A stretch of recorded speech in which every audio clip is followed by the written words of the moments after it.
everyone! My name is Cinderella, and this is my friend Jacques. And one of our favorite things to do when we're stuck inside is reading a story. Isn't that right, Jacques? Oh, Jacques, do you think that Lucifer would like to join us? Let me go see. What do you think, Lucifer? Would you like to read a story? Oh, killjoy. This is the story of my happily ever after.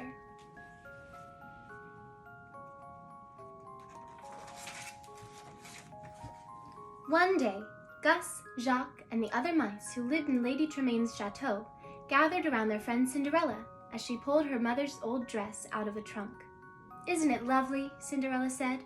"Well, maybe it's a little old-fashioned," she added, "but I can fix that."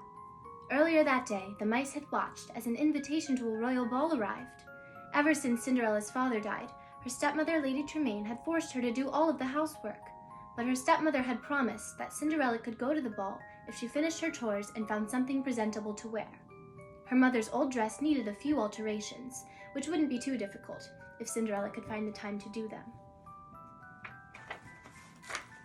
"Cinderella!" her stepmother and stepsisters called. They were getting ready for the ball and wouldn't give Cinderella a moment's peace. Plus, she still had to do all of her chores. "I guess my dress will just have to wait," she sighed sadly. As she left the attic, Jacques said, "No, what? Cinderella not go to the ball." The other mice looked at him, startled. Cinderella's bird friends were perched on the windowsill, and they twittered anxiously.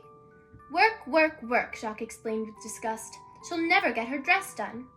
Cinderella's animal friends decided to surprise her by fixing the dress. After all, she had been caring for them for years.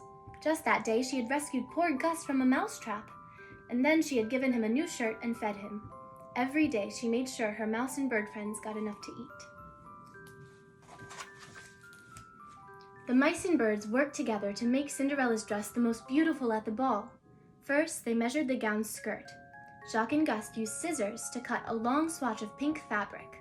Flying through the air, the birds draped the fabric across the back of the dress. More birds hoisted the mice into the air so they could sew the fabric into place. Then, the mice hefted sewing needles over their shoulders and stitched on pretty ruffles. The birds draped on shiny ribbons.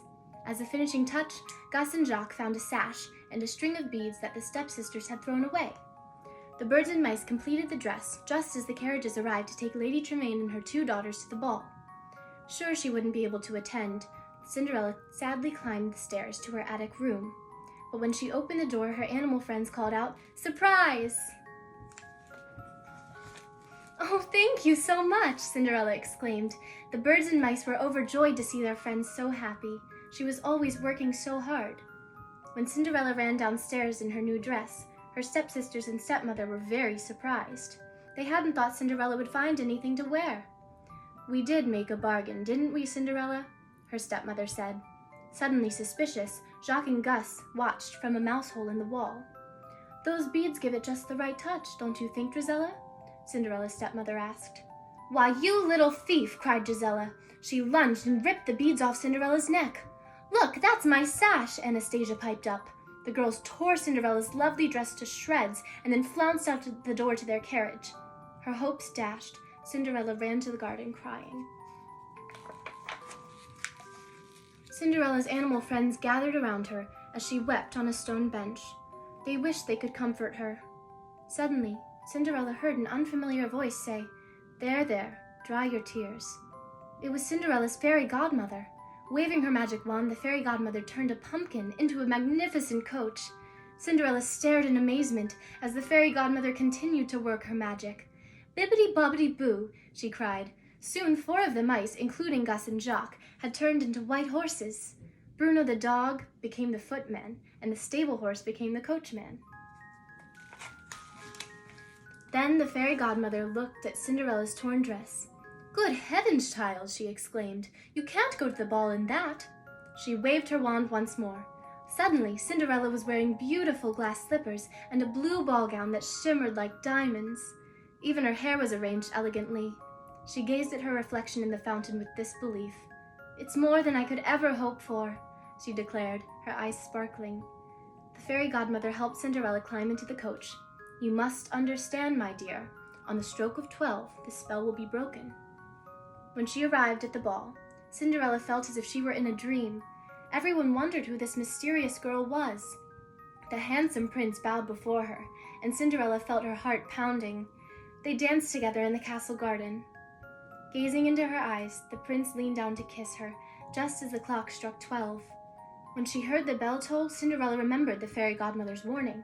She raced down the grand staircase, accidentally leaving one of her dainty glass slippers behind.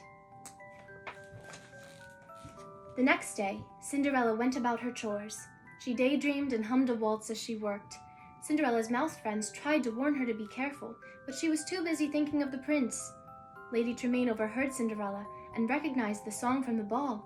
She realized that Cinderella was the girl from the ball who had danced with the prince all evening. The Grand Duke was searching for the prince's mysterious love by trying the glass slipper on every maiden in the kingdom, including Cinderella's stepsisters. The wicked stepmother locked Cinderella in her attic room. "No, please let me out," cried Cinderella. "We've got to get that key," Jacques told Gus. The two mice raced downstairs and quietly took the key out of the stepmother's pocket. Then they pushed and pulled it up the long staircase. With a last burst of energy, Cinderella's exhausted little friends were finally able to slip the key under her locked door. "Oh, thank you," she cried. Cinderella hurried down the steps. The Grand Duke had arrived while she was locked in the attic. Of course, Cinderella's wicked stepsisters tried on the slipper with glee, but their feet did not fit. The Grand Duke once again found a lady whom the slipper did not belong to. All the maiden's feet were either too big or too small. Disappointed, he started to leave the house. "Wait, please wait," Cinderella called to the Grand Duke. At the sound of Cinderella's voice, everyone looked up.